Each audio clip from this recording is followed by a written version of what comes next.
I'd like to thank the Teesside Collective very much for inviting me to speak here today at the publication of their report into the opportunities for industrial carbon capture and storage in the Tees Valley. I recognise that the publication of these reports is the result of 12 months of hard work by a wide range of people to explore some novel and complex issues. To this end, I'd like to thank everyone involved in this work, Tees Valley Unlimited, the range of industries that contributed and supported the development of the study, and the broad range of contractors who undertook the varied areas of work required to develop such a report. We're all aware of the challenge we face from climate change. My department's priorities are very clear: reliable, sustainable and affordable energy, keeping the lights on and powering the economy, keeping bills low for families and businesses, and importantly, getting a climate deal in Paris this year, and a deal that sticks and lasts. The United Kingdom's industry consumes very large amounts of energy and is responsible for a fifth of our carbon emissions in the country. And 5 of the United Kingdom's top 25 single industrial emitters are situated on Teesside.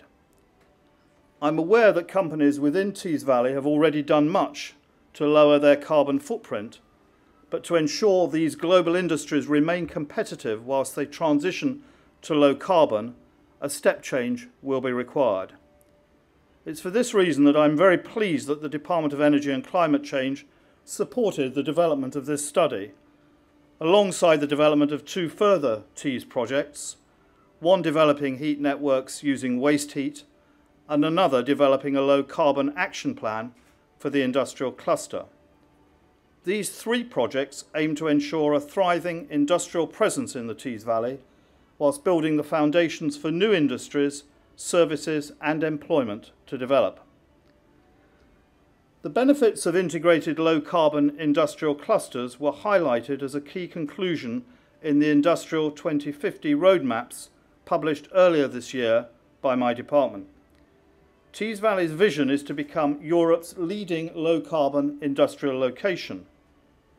Your competitor clusters like Rotterdam are also, of course, working hard to develop an integrated low-carbon industrial offer, and you obviously need to keep your competitive edge. The ambition of Tees low-carbon industrial zone goes hand in hand with this government's ongoing work to build the Northern Powerhouse, where experience and knowledge of local communities is harnessed to enable areas to maximise their potential. And fortuitously, as it happens, to support Tees Valley's case further, my colleague James Wharton is not only the Minister for the Northern Powerhouse, but is also, of course, the MP for Stockton South. This report, ladies and gentlemen, is an important landmark in the development of industrial carbon capture and storage within the United Kingdom.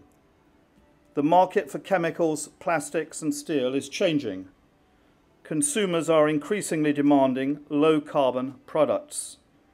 But when emissions of carbon dioxide are an inherent part of many of the processes, a technical step change is required in order to reduce these emissions.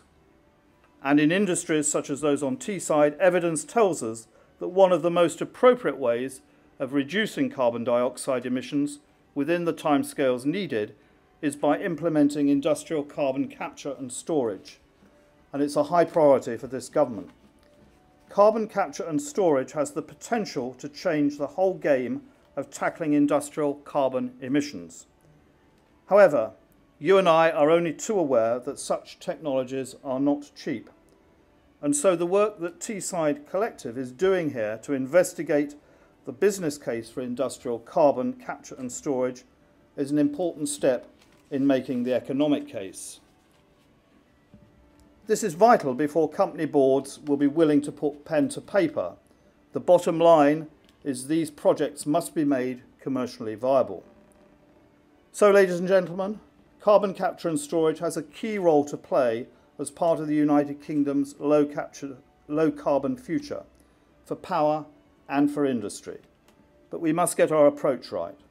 I would once again like to thank the Teesside Collective for their leadership in this agenda and I look forward to continuing to work with you in the future.